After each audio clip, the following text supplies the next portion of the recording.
إن الحمد لله نحمده ونستعينه ونستغفره ونعوذ بالله من شرور أنفسنا ومن سيئات أعمالنا من يهده الله فلا مضل له ومن يضلل فلا هادي له وأشهد أن لا إله إلا الله وحده لا شريك له وأشهد أن محمدا عبده ورسوله يا أيها الذين آمنوا اتقوا الله حق تقاته ولا تموتن إلا وأنتم مسلمون يا أيها الناس اتقوا ربكم الذي خلقكم من نفس واحدة وخلق منها زوجها وبث منهما رجالا كثيرا ونساء واتقوا الله الذي تساءلون به والأرحام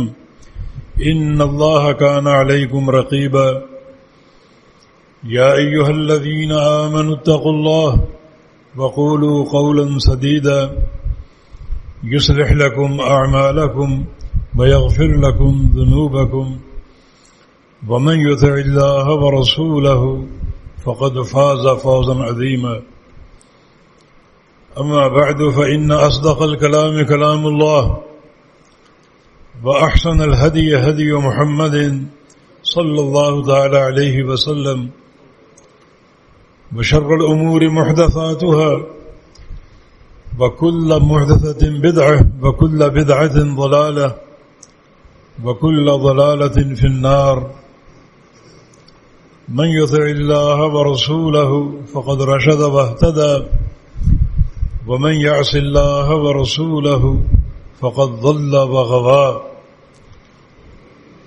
اللهم صل على محمد وعلى آل محمد كما صليت على إبراهيم وعلى آل إبراهيم إنك حميد مجيد اللهم بارك على محمد وعلى آل محمد كما باركت على إبراهيم وعلى آل إبراهيم إنك حميد مجيد سبحانك لا علم لنا إلا ما علمتنا إنك أنت العليم الحكيم رب اشرح لي صدري ويسر لي أمري واحلل عقدة من لساني يفقه قولي لقد قال الله سبحانه وتعالى بعد أعوذ بالله من الشيطان الرجيم من همزه ونفخه ونفسه بسم الله الرحمن الرحيم وما أرسلناك إلا رحمة للعالمين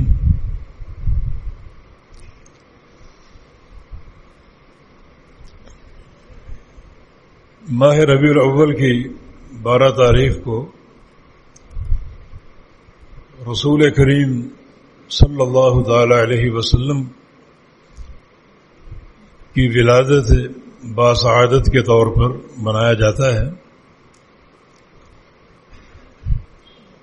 حالانکہ اس تاریخ میں آپ کی ولادت ثابت نہیں ہے،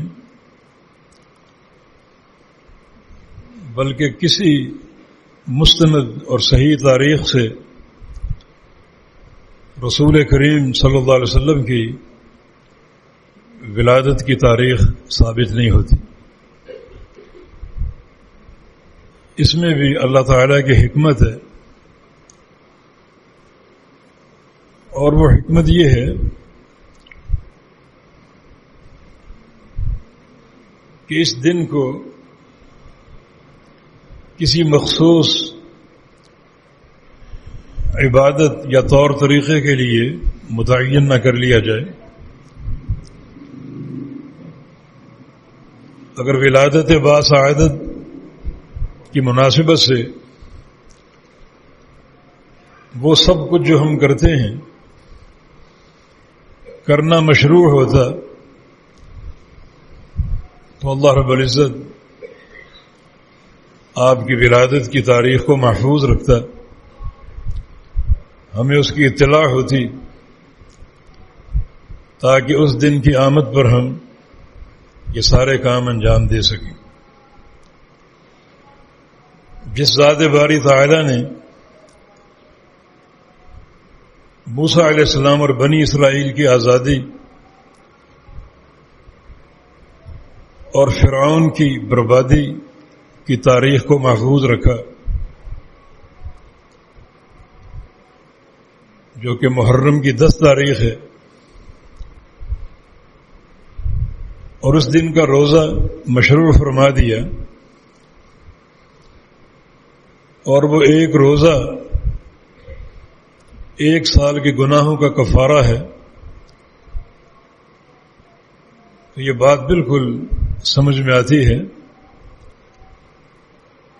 کہ اس تاریخ کو محفوظ رکھنا ایک عبادت کی ادائیگی کے لیے ہے، لیکن اس دن اگر کوئی مخصوص طور طریقہ مشروع ہوتا تو یقیناً یہ تاریخ اللہ تعالی محفوظ رکھتا، لیکن رسول کریم صلی اللہ علیہ وسلم کی ولادت باسعادت کی تاریخ کسی مستند حوالے سے ثابت نہیں، صرف ایک چیز ثابت ہے، اور وہ یہ ہے کہ آپ کی ولادت جس دن ہوئی وہ پیر کا دن تھا۔ امام الانبیاء محمد الرسول اللہ صلی اللہ علیہ وسلم ہر پیر کو روزہ رکھا کرتے تھے، اور جمعرات کو بھی، اور اس کا سبب کیا تھا؟ وہی جو آپ نے بیان کیا۔ صحابہ نے پوچھا، یا رسول اللہ علیہ وسلم، یہ 2 دن آپ روزہ کیوں رکھتے ہیں؟ تو ارشاد فرمایا، هذان اليومان يرفع فيهما العمل إلى الله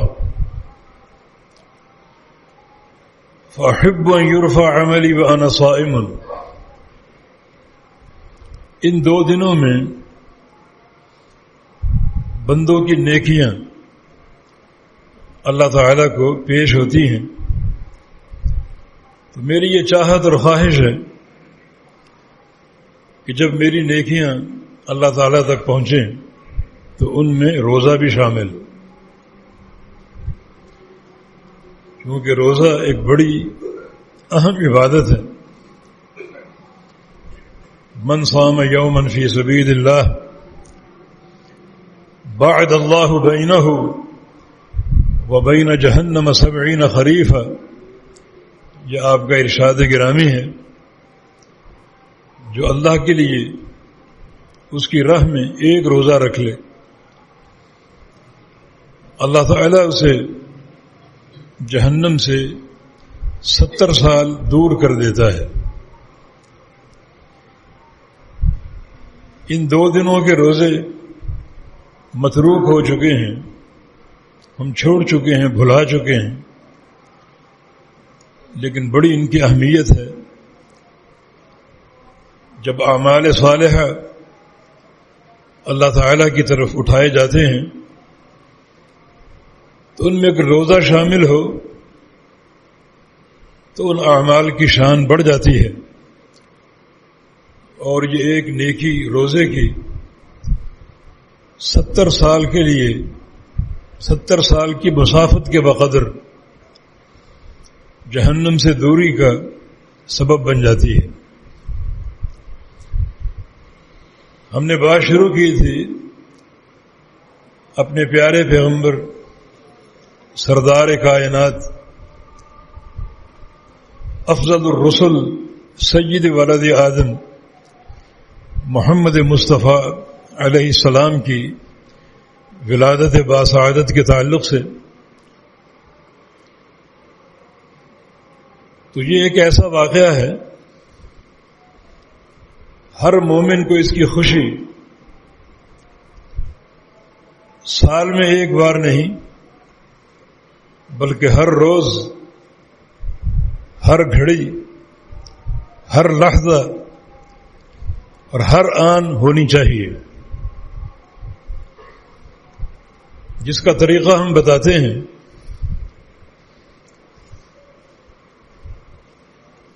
یہ غور کرنے کی ضرورت ہے کہ اللہ رب العزت نے اپنے پیارے نبی کو کیوں بھیجا، بلکہ سارے انبیاء کی بعثت کا مقصد کیا تھا؟ وہی جو خود قرآن نے بیان کیا ہے، وما ارسلنا من رسول الا لیطاع باذن اللہ، ہم نے جس رسول کو بھیجا تو صرف اس لیے بھیجا کہ اس کی اطاعت کی جائے، اس کی فرما برداری کی جائے۔ رسول کی حیثیت ایک حاکم کی ہو اور اس کی امت کے سارے افراد کی حیثیت ایک محکوم کی ہو،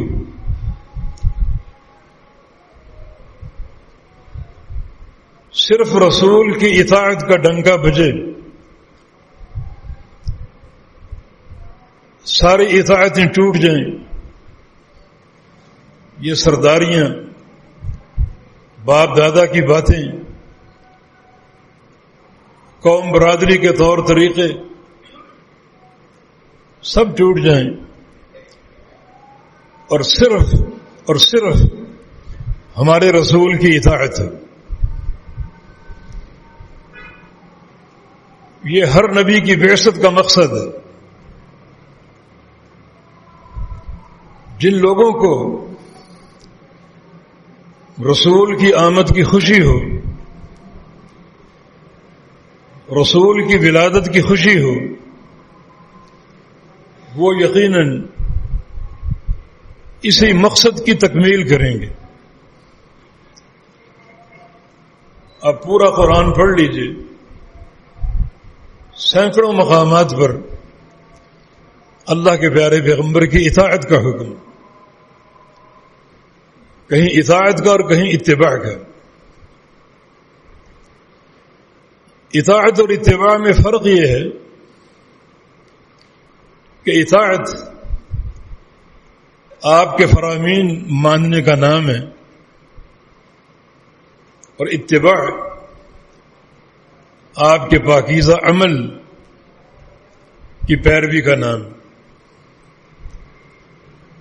جو کچھ آپ فرما دیں اسے قبول کر لینا آپ کی اطاعت ہے، اور جو کچھ آپ کر کے دکھا دیں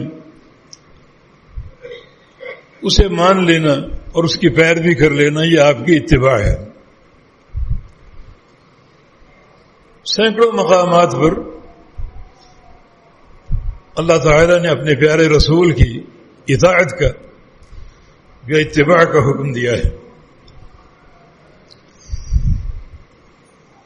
قرآن حکیم میں کسی مقام پر آپ کی ولادت کے احوال بیان نہیں کیے،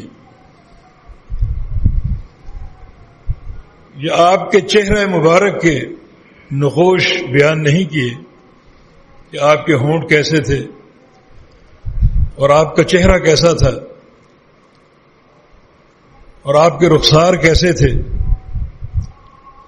اور آپ کی چال کیسی تھی، اٹھنا بیٹھنا کیسا تھا، کیونکہ اللہ تعالی اپنے پیارے پیغمبر کے تعلق سے یہ چیزیں نہیں منوانا چاہتا۔ یہ تو ایک حرف آخر ہے کہ اللہ کے رسول صلی اللہ علیہ وسلم پوری کائنات میں سب سے بڑھ کر حسین ہیں اور خوبصورت ہیں۔ آپ کی چال سب سے پیاری، آپ کی آنکھیں سب سے خوبصورت، آپ کی ولادت انتہائی بابرکت، یہ سب کچھ تسلیم ہے، اس میں دوسری کوئی رائے نہیں ہے۔ لیکن اصل معاملہ جو ہے وہ اللہ کے حبیب کی پیروی کا ہے کہ جو دین اور جو پیغام اپنے رب تعالیٰ کی طرف سے آپ لے کر آئے اسے مانو اور اسے قبول کرو۔ جب تک قبول نہیں کرو گے تو لاکھ آپ کی شان بیان کرو، مدح سرائی کرو، قصیدوں پر قصیدے پڑھ ڈالو، ان کا فائدہ کوئی نہیں۔ اصل مقام نبی علیہ السلام کی اطاعت کا۔ وہ دن آپ کو یاد ہوگا، رسول کریم صلی اللہ علیہ وسلم نماز پڑھ رہے تھے، ابو جہل کو شرارت سوجی اور قوم کے کچھ شرارتی لڑکوں کو حکم دیا کہ آج فلاں گھر میں اونٹنی ذبح ہوئی ہے، جو اس کی غلاظتیں ہیں، اوجڑی ہے، وہ ساری اٹھا کر محمد صلی اللہ علیہ وسلم کی پشت پر ڈال دو جب وہ سجدے میں پڑے ہوں۔ اور ایسا ہی ہوا، ان اوباشوں نے اونٹنی کی غلاظتیں آپ کی مبارک پشت پر ڈال دی، بڑا ایک بوجھ آپ پر لاد دیا گیا اور آپ سجدے میں پڑے رہے۔ اور کسی نے جناب فاطمہ کو خبر دی، وہ دوڑی دوڑی گھر سے نکلی اور وہ غلاظتیں اپنے بابا کی کمر سے ہٹائیں، تب آپ سجدے سے اٹھ سکے۔ کسی نے امیر حمزہ کو اطلاع دی، اس وقت وہ کافر تھے، کہ کیا تمہاری یہ جوانیاں اور کیا تمہارا یہ شباب تمہارے بھتیجے کو جو چاہے سلوک کر دے؟ کیا ہوا ہے؟ یہ واقعہ پیش آیا، فوراً تلوار لے لی۔ ابو جہل اپنی قوم کے ساتھ دار الندوہ میں اس قصے پر قہقہے لگا رہا تھا، اندر داخل ہوئے اور تلوار کا دستہ اس کو رسید کیا اور لہو لہان کر دیا، اور کہا کہ آئندہ اگر ایسی حرکت کی تو آج تلوار کا دستہ مارا ہے، کل اس کی دھار تمہارے گلے پر چل جائے گی، 2 ٹکڑے کر دوں گا۔ اور پھر نبی علیہ السلام کے پاس آ گیا، بھتیجے کے پاس، کہ بھتیجے میں نے تمہارا انتقام لے لی، خوش ہو جاؤ۔ فرمایا چچا میں ان باتوں سے خوش نہیں ہوتا، اگر مجھے خوش کرنا ہے تو کہہ دو اشہد ان لا الہ الا اللہ واشہد ان محمد عبدہ ورسولہ، میرے رب کی توحید کو مان لو، میری رسالت کو مان لو، یہ میری خوشی۔ یہ ظاہری بدلے اور ان باتوں سے آپ مجھے خوش نہیں کر سکتے، میری خوشی تو میری پیروی میں ہے، میری اطاعت کر لو۔ میں رب تعالیٰ کا نمائندہ ہوں، دن رات اس کے پیغام تم تک پہنچاتا ہوں، میری طرف اللہ کی وحی آتی ہے، وہ تمہیں سناتا ہوں، اسے قبول کر لو، یہ میری خوشی ہے۔ اللہ تعالیٰ نے سینہ کھول دیا، حق کا نور دل میں داخل کر دیا، آنکھوں کو بصیرت سے بھر دیا، اور فوراً اشہد ان لا الہ الا اللہ واشہد ان محمد عبدہ ورسولہ کلمہ پڑھ کر اپنے بھتیجے کے دین میں داخل ہو گیا، دین توحید کو قبول کر لیا، اور مسلمانوں کی صف میں آ کھڑے ہوئے، اور پھر ایک سنہری تاریخ رقم کی، شجاعت کی، بہادری کی، جہاد کے میدانوں میں۔ تو یہ نبی علیہ السلام کی خوشی ہے۔ تو اگر اس ولادت باسعادت سے حقیقی خوشی اٹھانا چاہتے ہو، متمتع ہونا چاہتے ہو، تو وہ موقع ہر آن موجود ہے، ہر گھڑی موجود ہے، ہر گھڑی میں نبی علیہ السلام کی تعلیمات موجود ہیں۔ اس وقت آپ مسجد میں ہیں، مسجد میں کیسے رہنا ہے، نماز کیسے پڑھنی ہے، جمعے کا اہتمام کیسے کرنا ہے، ساری تعلیمات موجود ہیں. ان کو اپناتے جاؤ. یہ حقیقی خوشی کا اظہار ہوگا اللہ کے پیارے پیغمبر کی آمد کا اور آپ کی بعثت کا.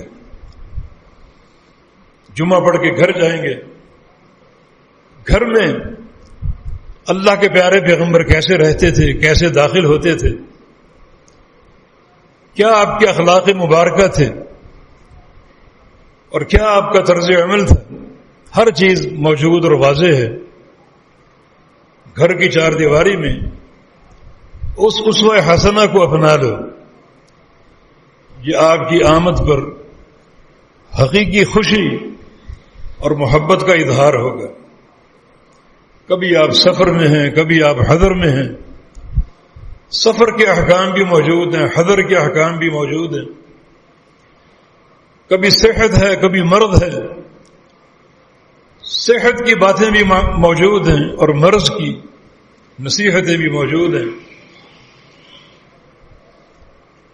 کبھی تونگری اور مالداری اور کبھی فقر ہے. فقر میں صبر کی کیفیت کے احوال بھی موجود ہیں اور غنا اور تونگری میں اللہ تعالیٰ کی رضا جوئی کے مواقع بھی موجود ہیں. کوئی لحظہ اللہ کے حبیب کی اطاعت سے خالی نہیں ہے. اور یہی در حقیقت آپ صلی اللہ علیہ وسلم سے اظہار محبت کا طریقہ ہے جو کہ فرض ہے. آپ کی آمد پر خوشی اور آپ کی ذات سے محبت اور آپ کے کاز سے محبت، آپ کی ذات اور آپ کی بات، ان سب سے محبت یہ عین ایمان ہے. اس کے بغیر ایمان مکمل نہیں ہوتا. کیونکہ پیارے پیغمبر کا فرمان ہے والذی نفس محمد بیدہ لا یؤمن احدکم حتی اکون احب الیہ من والدہ وولدہ والناس اجمعین. اس ذات کی قسم جس کے ہاتھ میں میری جان ہے، اس وقت تک تم مومن ہو ہی نہیں سکتے جب تک مجھ سے محبت نہ کرنے لگو.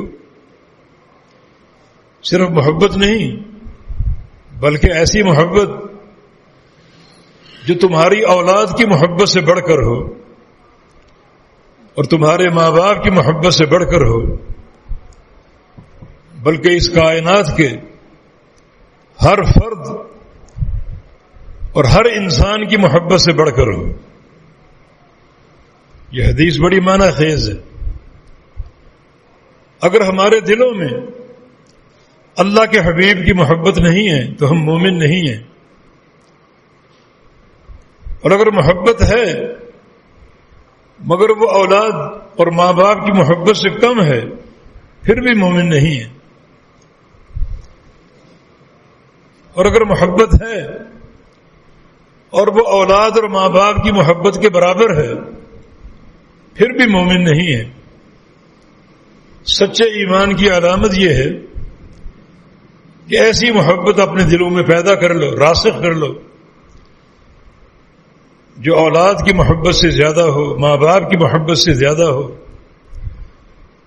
بلکہ پوری کائنات کی محبت سے زیادہ ہو. یہ ایمان کی علامت. اس چیز کو ایمان کہا گیا ہے. اور یہی بات قرآن نے کی، بلکہ اس حدیث کو سامنے رکھیں تو اپنی جان باقی بچتی کہ اپنی جان سے بھی زیادہ آپ سے محبت کریں. اس حدیث میں ماں باپ کا ذکر ہے، اولاد کا ذکر ہے اور کائنات کے دوسرے افراد کا ذکر ہے، اپنی جان کا ذکر نہیں ہے. یہ عقدہ بھی ایک حدیث نے حل کر دیا. امیر المومنین عمر بن خطاب رضی اللہ عنہ آپ کی خدمت اقدس میں حاضر ہوئے اور آ کر کہا کہ انت احب الی من کل شیء، الا نفسی، یا رسول اللہ صلی اللہ علیہ وسلم آپ میرے نزدیک ہر شے سے بڑھ کر محبوب ہیں سوائے میری جان کے۔ فرمایا کہ عمر یہ کیا کہہ دیا آپ نے؟ لا یؤمن احدکم حتی اکون احب الیہ من نفسہ، اس وقت تک تم مومن ہو ہی نہیں سکتے جب تک اپنی جان سے بڑھ کر مجھ سے محبت نہ کرو۔ امیر المومنین سناٹے میں آ گیا، یہ میں نے کیا کہہ دیا؟ فوراً رجوع کیا، اپنی قلبی کیفیت کو بدلا اور پھر حق جملہ نبی علیہ السلام کے سامنے کہا کہ انت احب الی من نفسی، کہ یا رسول اللہ صلی اللہ علیہ وسلم آج میں دل و جان کی گہرائیوں سے اس بات کا اقرار کرتا ہوں کہ آپ میرے نزدیک میری جان سے بھی بڑھ کر محبوب ہیں۔ تو ایسا موقع آ گیا، یہ جان بھی آپ کی حرمت پر، آپ کی عزت پر اور آپ کے دین پہ قربان کر دوں گا۔ فرمایا کہ الآن یا عمر، عمر اب تم نے کلمہ حق کہا ہے، اور یہی ہر مومن کے ایمان کا تقاضا ہونا چاہیے۔ تو اپنی جان سے بھی بڑھ کر اللہ کے پیغمبر سے پیار کرنا ہے۔ یہ بات قرآن نے بھی کی ہے، النبی اولی بالمؤمنین من انفسہم، کہ نبی جو ہے مومنین کے لیے ان کی جانوں سے بھی زیادہ محبوب اور قریب ہے، اولویت کا حقدار ہے۔ جو سچا مومن ہوگا وہ اللہ کے پیارے پیغمبر سے اپنی جان سے بھی زیادہ پیار کرے گا، اپنی جان سے بھی زیادہ آپ کو قریب رکھے گا۔ یہی سچے اور حقیقی ایمان کا تقاضا ہے، اور یہ محبت ہی در حقیقت نبی علیہ السلام کی آمد بابرکت پر خوشی کا اظہار ہے، جس کا عملی پہلو جو ہے وہ آپ کی اطاعت اور آپ کی اتباع ہے، جو ہر نبی کی بعثت کا مقصد ہوتی ہے۔ اسی لیے اس محبت کے فضائل بیان ہوئے۔ ایک شخص نبی علیہ السلام کے پاس آیا اور آ کر سوال کیا، متی الساعۃ یا رسول اللہ، یا رسول اللہ صلی اللہ علیہ وسلم قیامت کب آئے گی؟ فرمایا کہ وما اعددت لها، تم یہ بتاؤ کہ تم نے قیامت کے لیے تیاری کیا کی ہے۔ سوال اس طرح کر رہے ہو جیسے بھرپور تیاری کر کے بیٹھے ہوئے ہو اور قیامت کی آمد کے منتظر ہو۔ کیا تیاری ہے تمہاری؟ عرض کیا کہ ما اعددت لها بکثیر من صلاۃ ولا صیام، زیادہ روزے اور نمازیں ادا نہیں کر سکا، نفلی، فرض تو پڑھنے ہی پڑھنے ہیں، زیادہ نوافل میرے کھاتے میں نہیں ہیں، غیر انی احبک، لیکن میں ایک عمل کی پوری ضمانت دیتا ہوں کہ مجھے آپ سے محبت بہت ہے۔ تو رسول اللہ صلی اللہ علیہ وسلم نے ارشاد فرمایا المرء مع من احب، پھر سن لو انسان قیامت کے دن اسی کے ساتھ ہوگا جس کے ساتھ دنیا میں محبت کرے گا۔ اپنے محبت اور پیار کو چیک کر لو کس سے ہے۔ کسی کو دنیا کے کسی ہیرو سے ہے، کسی کو کسی کھلاڑی سے ہے، کسی اور دوسرے تیسرے ایرے غیرے سے ہے، لیکن تم اپنا قبلہ سیدھا کر لو اور تمام تر محبتوں کا مرکز اللہ کے حبیب کو قرار دے دو۔ اللہ تعالیٰ قیامت کے دن اسی کی رفاقت عطا فرمائے گا جس کے ساتھ دنیا میں محبت کرو گے۔ صحابہ نے یہ حدیث سنی، فرط مسرت سے جھوم اٹھے۔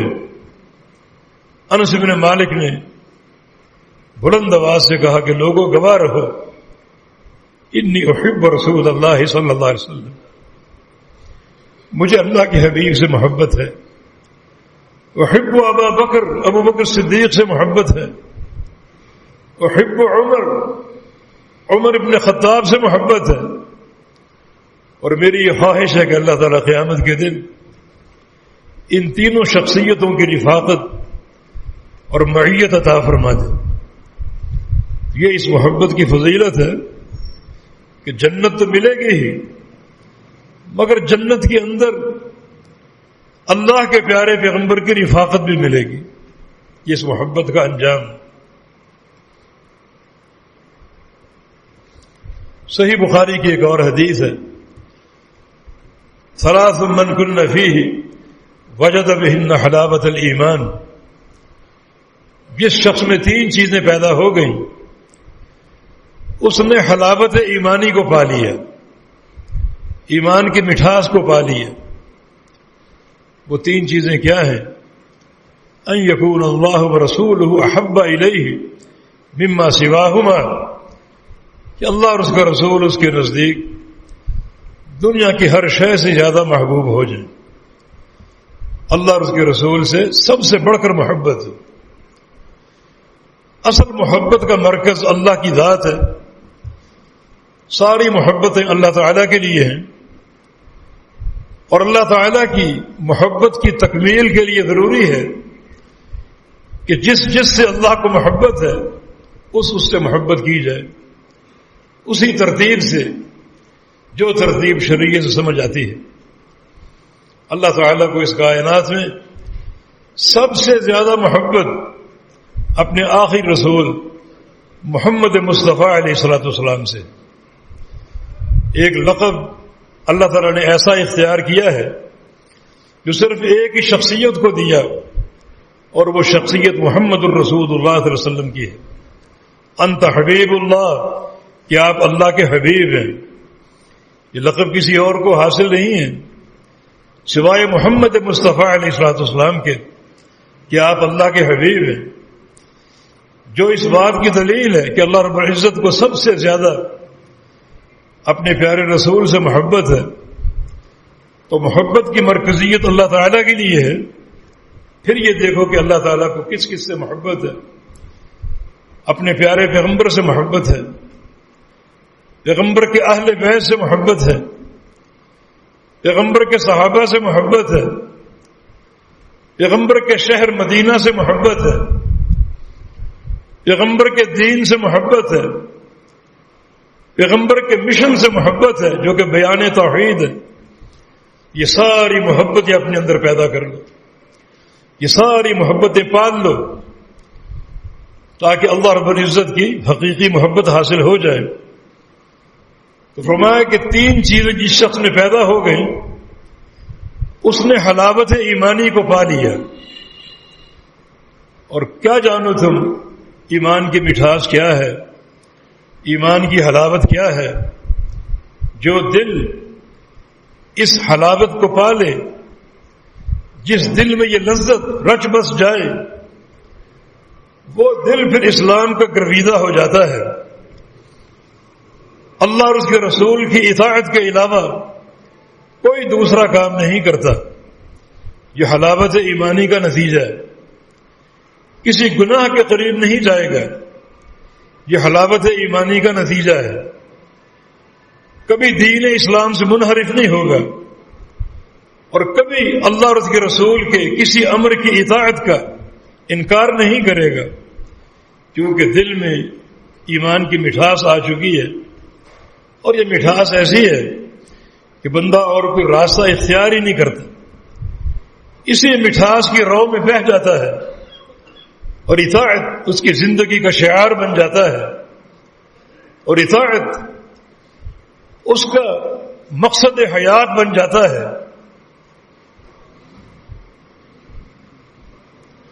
یہ اطاعت صحابہ نے کی تھی نا. ہرقل نے ابو سفیان سے پوچھا تھا، ہرقل والی روما، عیسائیوں کا سربراہ، هل يرتد احد منكم سخطة لدينه؟ اصل میں نبی علیہ السلام کا خط اس تک پہنچا تھا، بڑا مختصر اور جامع. اسلم تسلم، اے ہرقل، سلطنت روما کے فرما روا، اپنی سلامتی چاہتے ہو تو میری غلامی میں آ جاؤ۔ یہ خط کس نے لکھا؟ محمد کریم صلی اللہ علیہ وسلم نے۔ ایک ٹاٹ پر بیٹھ کر، بوریے پر بیٹھ کر، جو کھجور کی چھال پر سوتا ہے، اور کس کو لکھا؟ جس کی سلطنت اور فرما روائی آج کا ہندوستان، آج کا امریکہ اور روس، ان تینوں کو ملا لو پھر بھی اس کی سلطنت بڑی ہوگی۔ اپنی سلامتی چاہتے ہو تو میری غلامی میں آ جاؤ، میری اطاعت قبول کر لو۔ ہرقل یہ خط پڑھ کے کانپ اٹھا، سناٹا طاری ہو گیا۔ انہی دنوں مکہ مکرمہ کی کفار کا ایک قافلہ، تجارتی قافلہ ملک شام میں موجود تھا۔ ہرقل کو اس کی اطلاع ہوئی، بلاؤ ان کو، ذرا اس شخص کا میں حال معلوم کروں، اس شخص کے بارے میں انٹرویو لوں جس نے یہ خط مجھے لکھا ہے۔ ابو سفیان خود کافر تھے، سامنے بٹھا لیے گئے، بڑے سوال کیے۔ صحیح بخاری میں بڑی طویل یہ حدیث موجود ہے۔ ایک سوال یہ کیا تھا کہ جو لوگ اطاعت قبول کرنے والے ہیں وہ غرباء فقراء ہیں یا اشراف ہیں یا مالدار ہیں؟ کس قسم کے لوگوں نے اس کی غلامی قبول کی ہے؟ کہا کہ ضعفاء ہو، بڑے کمزور لوگ ہیں، مفلوق الحال، پیٹوں پر پتھر باندھنے والے۔ اشراف میں سے بہت کم لوگ اسی غلامی میں آئے ہیں۔ ہرقل نے تبصرہ کیا کہ کذالک ہم اتباع الرسل، اسی قسم کے لوگ رسولوں کی بات مانتے ہیں۔ یہ بھی خالق کائنات کا ایک امتحان ہوتا ہے، اپنے پیغمبر کے صبر کو اور اس کی عظیمت کو آزمانے کے لیے۔ دوسرا سوال یہ کیا کہ جتنے لوگوں نے اب تک بات مانی، کلمہ پڑھا، ان میں سے کوئی مرتد ہوا؟ دین سے ناراض ہو کر کسی نے دین کو چھوڑ دیا، دوبارہ کافر ہو گیا؟ ابو سفیان نے سچ کہا کہ نہیں، آج تک نہیں۔ ہم نے ان کمزور لوگوں کو مارا بہت تھا، ستایا بہت تھا۔ بلال حبشی کو گرم کوئلوں پر لٹایا، پتھریلی زمین پر گھسیٹا۔ عمار ابن یاسر، ان کے بوڑھے والد یاسر اور بوڑھی والدہ سمیہ، ان پر کھولتا ہوا پانی ڈالا۔ بے تحاشا تکلیفیں دیں، مگر کسی ایک بندے نے بھی اسلام نہیں چھوڑا، اسلام پر قائم رہے۔ ہرقل نے یہ تبصرہ کیا کہ کذالک الایمان اذا خالطت بشاشتہ القلوب، سچے ایمان کی نشانی یہی ہے جب ایمان کی حلاوت اور مٹھاس دل میں بس جائے تو جو چاہے کر لو، ٹکڑے ٹکڑے کر دو، قیمہ قیمہ کر دو، سب گوارا ہے، مگر ایمان کو چھوڑنے پر آمادہ نہیں ہوں گے۔ یہ اگر حلاوت چاہیے تو اللہ کے پیارے پیغمبر نے 3 چیزیں بیان کی ہیں۔ ثلاث من کن فیہ وجد بہن حلاوت الایمان، جس شخص میں 3 چیزیں پیدا ہو گئیں اس نے ایمان کی مٹھاس کو پا لیا۔ ان یکون اللہ ورسولہ احب الیہ مما سواہما، کہ اللہ اور اس کا رسول اس کے نزدیک دنیا کی ہر شے سے بڑھ کر محبوب ہو جائیں، ان کے دلوں میں سب سے زیادہ محبت اللہ کی ہو اور پھر اللہ کے رسول کی ہو۔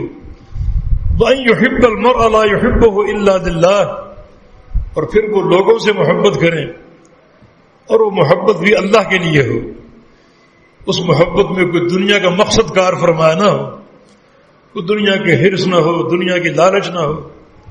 الحب فی اللہ والبغض فی اللہ، محبت بھی اللہ کے لیے اور نفرت بھی اللہ کے لیے۔ اور تیسری چیز یہ ہے ان یکرہ ان یعود فی الکفر بعدما انقذہ اللہ کما یکرہ ان یقذف فی النار، کہ کفر ہو یا کفر کا کلچر ہو، کفر کی ثقافت ہو، اس کی طرف لوٹنا اتنا ناپسند کر لے جتنا آگ میں جانا. آپ میں سے کون چاہے گا کہ مجھے اٹھا کر آگ میں ڈال دو، جلتے تندور میں پھینک دو؟ کون چاہے گا؟ اس طرح کفر سے بھاگو، کفر کے کلچر سے بھاگو، کفر کی سیاست سے بھاگو، کفر کی تقالید سے بھاگو. اتنا ہی ناپسند کرو جتنا آگ میں جانا ناپسند کرتے ہو. اور تمہاری اتباع کا محور محمد الرسول اللہ صلی اللہ علیہ وسلم ہے. یہود و ہنود کی ثقافت نہ ہو، ان کا کلچر نہ ہو. سچی اتباع ہی در حقیقت سچی محبت کی علامت ہوگی. اسی اتباع کو اپنا لو اور اپنی اتباع کا امتحان لیتے رہو. ایک نقطہ پیش کرتا ہوں. اللہ کے پیارے پیغمبر کی حدیث ہے کہ اپنے کپڑے کو ٹخنے سے اوپر رکھو. پتلون ہو، پاجامہ ہو، شلوار ہو، ٹخنوں سے اوپر رکھو. فرمایا کہ ما تحت الکعبین فہو فی النار. جو کپڑا ٹخنے سے نیچے ہوگا وہ اس بندے سمیت جہنم میں جائے گا. کتنی سخت وعید ہے. اس وعید کے باوجود ہم نے الا ماشاء اللہ اس حکم کو قبول نہیں کیا. ہماری پتلونیں کہاں لٹک رہی ہوتی ہیں، ہماری شلواریں کہاں پہنچی ہوتی ہیں. یہ ہے دین سے بیزاری. کہ اللہ کے پیارے پیغمبر کی محبت کا ثبوت ہے یہ؟ ہاں، یورپ نے ایک فیشن دیا، شارٹ کے نام سے آپ کو ایک ٹراؤزر دے دیا جو گھٹنے تک آتا ہے، وہ آپ نے قبول کر لیا. اپنے پیارے پیغمبر کے فرمان سے اپنے کپڑے کو 1 انچ ٹخنے سے نہیں اٹھا سکے، مگر انگریز منحوس کی پیروی میں وہ لباس پہن لیا جو گھٹنوں تک آتا ہے. پھٹا ہوا ہو تو اور زیادہ فیشن کی تکمیل ہوگی، اور پیچھے سے بہت ہی نیچے ہو اور انتہائی غلاظتیں اور تعفن پھیلا رہا ہو تو اور زیادہ خوشی تمہیں حاصل ہوگی. یہ دین سے بیزاری کی علامتیں ہیں. یہ اللہ کے پیارے پیغمبر کی محبت کا ثبوت نہیں ہے. پیارے پیغمبر کی محبت کا ثبوت آپ کی فرما برداری اور آپ کی اطاعت.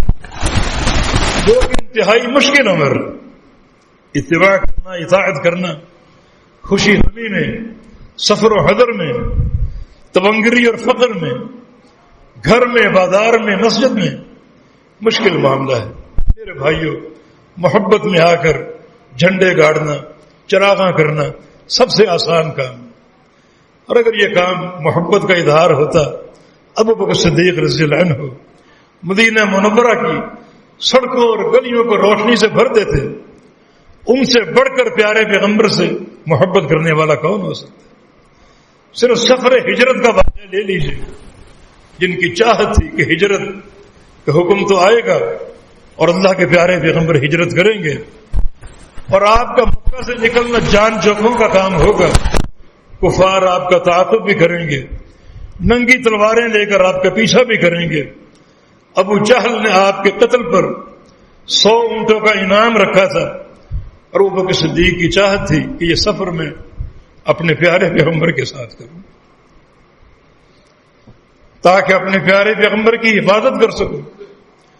اس سے بڑھ کر سچی محبت کیا ہو سکتی؟ اور جب سفر شروع کیا، ابو بکر صدیق آپ کے ہم رکاب تھے، ساتھ ساتھ تھے. کبھی دیکھتے کہ آگے سے کوئی حملہ نہ کر دے تو اپنی سواری اللہ کے پیغمبر کے آگے لے آتے، اور کبھی سوچتے کہ پیچھے سے کوئی وار نہ کر دے تو اپنی سواری اللہ کے پیغمبر کے پیچھے کر لیتے. کبھی سوچتے کہ دائیں طرف سے کوئی آ نہ جائے تو اپنی سواری دائیں طرف کر لیتے، بائیں طرف کر لیتے. اپنے کندھوں پر اٹھا کر اللہ کے پیغمبر کو غار تک لے کر گئے. سارے سوراخ اپنے کپڑے سے بند کر دیے، ایک سوراخ کا کپڑا باقی نہ بچا. اللہ کے پیارے پیغمبر کا سر مبارک اپنی ران پہ رکھ کے اپنی ایڑی اور سوراخ پر رکھ دی، کوئی سانپ یا بچھو نہ نکل آئے اور میرے حبیب کو نقصان نہ پہنچا دے. واقعی اس میں سانپ تھا. ابو بکر صدیق کو ڈس لیتا ہے اور آپ کی تکلیف کی وجہ سے آنسو نبی علیہ السلام کے رخسار پر گرے اور آپ کی آنکھ کھل گئی، دیکھا کہ ابوبکر صدیق بڑی تکلیف کے عالم میں ہے، تو اللہ کے پیارے پیغمبر نے لعاب دہن سے اس زخم کا علاج کیا اور اللہ نے آپ کو شفا دے دی۔ اسی طرح مدینہ منورہ داخل ہوئے، مدینہ کے لوگوں نے پہلی بار نبی علیہ السلام کو دیکھا تھا، دو سوار آ رہے ہیں، ایک نبی علیہ السلام اور ایک ابوبکر صدیق۔ کچھ نگاہیں پیارے پیغمبر کو ہیں اور کچھ نگاہیں ابوبکر صدیق کو دیکھ رہی ہیں، کیونکہ دیکھا نہیں تھا، متردد تھے ان میں رسول اللہ کون ہے۔ کچھ نگاہیں ابوبکر صدیق کو دیکھ رہی ہیں اور کچھ نگاہیں نبی علیہ السلام کو دیکھ رہی ہیں۔ یہ صورت ابوبکر صدیق کے لیے بڑا پریشانی کا باعث بنی۔ سوچنے لگے کیا کروں، آج تو تمام نگاہوں کا مرکز محمد مصطفیٰ کو ہونا چاہیے صلی اللہ علیہ وسلم۔ اپنے کندھے سے اپنی چادر اتاری اور اللہ کے پیارے پیغمبر پر سایہ کر دیا۔ تاثر یہ دیا کہ آپ رسول اللہ ہیں اور میں آپ کا خادم ہوں۔ اپنی چادر سے آپ کے سر پہ سایہ کر دیا، یہ تاثر دینے کے لیے کہ میں تو نوکر ہوں، غلام ہوں، خادم ہوں، اصل رسول اللہ آپ ہیں، آپ کو دیکھو، آپ کی زیارت کرو۔ اتنی محبت، یہ تو ایک واقع ہجرت کا کہ احوال ہے۔ پوری زندگی آپ کا عمل اللہ کے پیارے پیغمبر پر فدا کا عمل تھا۔ ایک بار ایک صحابی ابوبکر صدیق لڑ پڑے، ابوبکر صدیق کو ناراض کر دیا۔ اللہ کے پیارے پیغمبر کو علم ہو گیا، آپ نے بہت ڈانٹا۔ اس وقت آپ کی غصے کی کیفیت دیدنی تھی اور آپ کو فرمایا هل انتم تارکون لی صاحبی، هل انتم تارکون لی صاحبی، میری خاطر میرے دوست کو چھوڑ کیوں نہیں دیتے؟ کیوں میرے دوست کے پیچھے پڑے ہوتے؟ میری خاطر انہیں چھوڑ کیوں نہیں دیتے؟ لقد بعثنی اللہ وقلتم کذبت وقال ابوبکر صدقت، جب اللہ نے مجھے بھیجا تم سب نے کہا کہ تم جھوٹے ہو، صرف ابوبکر صدیق نے کہا کہ تم سچے ہو۔ سب سے پہلے اسلام لانے والا اور امن الناس فی صحبتہ ومالہ، اور سب سے زیادہ مجھ پر اپنی صحبت اور اپنے مال کے تعلق سے احسان ابوبکر صدیق نے کیا۔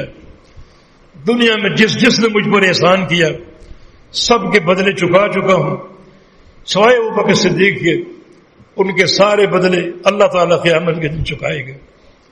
یہ کام تو بڑا آسان ہوتا ہے، لیکن اصل چیز محبت کی ثبوت، آپ کی اطاعت، فرما برداری، سفر و حضر میں آپ کا ساتھ، آپ کے عقیدے کی ترجمانی۔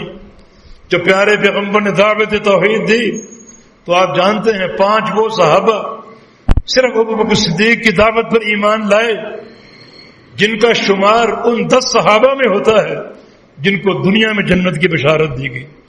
10 مبشرہ میں سے 5 صحابہ ابوبکر صدیق رضی اللہ عنہ کی دعوت پر اسلام لائے۔ تو اصل مقصد بعثت پر غور کرو، وما ارسلنا من رسول الا لیطاع باذن اللہ، کہ ہم نے رسول کو کیوں بھیجا؟ ان کی چال یا ان کے چہرے کے نقوش یا ان کی ولادت کے احوال لوگوں کو سنانے کے لیے نہیں، وہ ساری چیزیں بابرکت ہیں۔ آپ پوری کائنات میں سب سے حسین ہیں، چاند بھی آپ کے چہرے کو دیکھ کر شرما جائے، لیکن اصل چیز جو ہے وہ آپ کی فرما برداری ہے اور آپ کی اطاعت کا سکہ ہے، جس کا اللہ تعالیٰ سے توفیق کی ہمیشہ استدعا کیجیے۔ اگر یہ اطاعت حاصل ہو جائے تو ہر لحظہ آپ کی آمد کی خوشی موجود ہوگی اور مسرت موجود ہوگی۔ بالتوفیق بید اللہ تعالی اقول قولی ھذا واستغفر اللہ لی ولکم واخر دعوانا ان الحمد للہ رب العالمین۔